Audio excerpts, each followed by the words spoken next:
எண்ணெய் வழிந்த முகமும் எடுப்பில்லாத உடையும் வழித்து சீவிய முடையும் கள்ளம் கபடமில்லாத பார்வையுமாய் கிராமத்திலிருந்து சென்னைக்கு வந்து சில மாதங்களே ஆன செல்லமுத்து வாழ்வில் இப்படியொரு ஏகாந்த மடிக்கும் என அவனும் எதிர்பார்க்கவில்லை. அவனுடன் வேலை செய்வோருக்கோ இவனுக்கே வா மச்சக்காரன்தான் என்று உள்ளுக்குள் புலம்பல் எண்ணம். சொல்லாமலேயே புரிந்திருக்குமே. ஆம், அவனது வாழ்வில் தென்றலாய் வீச ஆரம்பித்தாள் ரேணுகா. நடை உடை பாவனை அனைத்திலும் அச்சுவார்த்த சென்னை பெண்.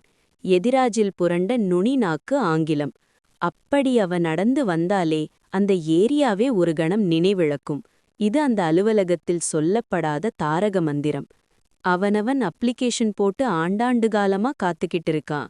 தோடா, நேத்திக்கு வந்த செல்லம் அநியாயத்துக்கு செல்லத்தை தட்டிட்டு போயிடுச்சே என்ற பேச்சு செல்லமுத்து இல்லாதபோது அவன் குழுவினர் ஆற்றும் தலையாய தலைப்பு. நுங்கம்பாக்கம் பாம்க்ரோவ் எதிரில் அந்த சிறு கணினி அலுவலகம்.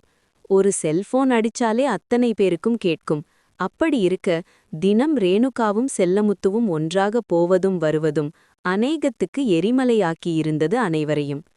எல்லோருடைய வயிற்றெரிச்சலை மேலும் அதிகரிக்கும் வண்ணம் சமீபகாலமாக செல்லமுத்துவுக்கு தனது வண்டியில் லிஃப்ட் தர ஆரம்பித்திருந்தாள் ரேணுகா. முத்து, பட்டணத்துக்கு போற, பார்த்து நடந்துக்க, முழிச்சிருக்கும்போதே ஆளை ஏமாத்திட்டு போயிடுவாங்க, ஜாக்கிரதையா இருந்துக்க பாட்டி தாய் தந்தை என பட்டாளமே சொல்லி அனுப்பினாலும், மச்சான், சென்னைக்கு போறீங்க, அங்க எல்லாரையும் ஈஸியா நம்பிராதீங்க, முக்கியமா பொண்ணுங்கள. என்ன மறந்துட மாட்டீங்களே, என்னைக்கு இருந்தாலும் நான் தான் உங்க பொஞ்சாதி, ஆமா சொல்லிப்புட்டேன். மரகதத்தின் குரல் கேட்க, இவ ஒருத்தி. ஏன் எல்லோரும் இப்படி சொல்றாங்க? சென்னைக்காரங்க என்றாலே மோசமானவங்கன்னு. ரேணுகா ஒரு உதாரணம் போதுமே. நம்ம மேல என்ன ஒரு பாசமா இருக்கா? இந்த பசங்க தான் மோசமா இருக்கானுங்க. ஆண்டவா, ஏதாவது குழப்பத்தை உண்டு பண்ணி எங்கள பிரிக்காம இருக்கணுமே என எண்ண அலைகளில் மிதந்திருந்தான்.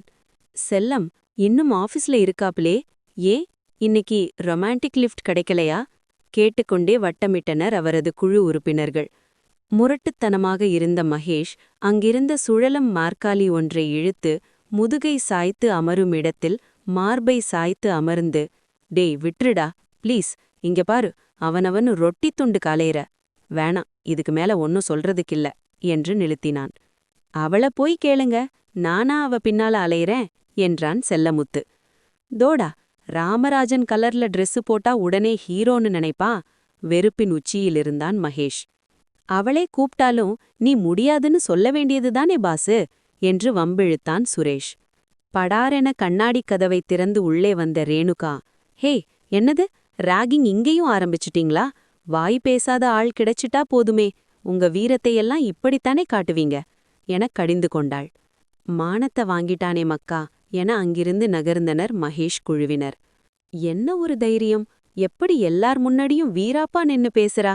மரகதமும் இருக்காளே, ஒரு கடைக்கு போய் ஏதாவது வாங்கிட்டு வானா கூட ரொம்ப யோசிப்பாளே பேசுறதுக்கு. பசங்க ரொம்ப டீஸ் பண்ணிட்டாங்கன்னு எல்லாம் ஃபீல் பண்ணாத, இன்னைக்கு நடக்கிறத நாளைக்கு மறந்துருவாங்க, டேக் இட் ஈஸி என்ற ரேணுகாவின் குரலில் மீண்டும் நினைவுக்கு வந்தான் செல்லமுத்து. நம்ம எங்கடா சொல்லலாம்னு பார்த்தால் இவளே இடமெல்லாம் செலக்ட் செய்து வைத்திருக்கிறாளே. சம வேகம். சென்னை பொண்ணுங்க தான் மனதுள் மகிழ்ந்து பாராட்டிக் கொண்டிருந்தான். Nungambakkam Pizza Hut. Hey Aravind, இவன்தான் Chella, my best friend in office. Chella, this is Aravind, my fiancee என்று அறிமுகம் செய்து வைத்தாள். அவர்கள் இருவரின் ஐஸ்கிரீம் உருக செல்லமுத்துவின் ஐஸ்கிரீம் அவனது மனம் போலவே இறுக ஆரம்பித்திருந்தது. என்னோட அத்த பையன்தான், டெல்லியில பிறந்து வளர்ந்து அங்கேயே செட்டில் ஆனவங்க. எனக்காக இவன் மட்டும் கிளம்பி வந்துட்டான் இங்க. நேத்து தான் வந்தா, உனக்கு சர்ப்ரைஸ் கொடுக்கலாம்னு தான் நேத்தே சொல்லல. இதெல்லாம் செல்லமுத்துவின் காதுகளில் விழுந்தாலும் பட்டினத்துக்காரங்க மோசமானவங்கன்னு அவனும் அர்த்தம் கொள்ள ஆரம்பித்திருந்தான்.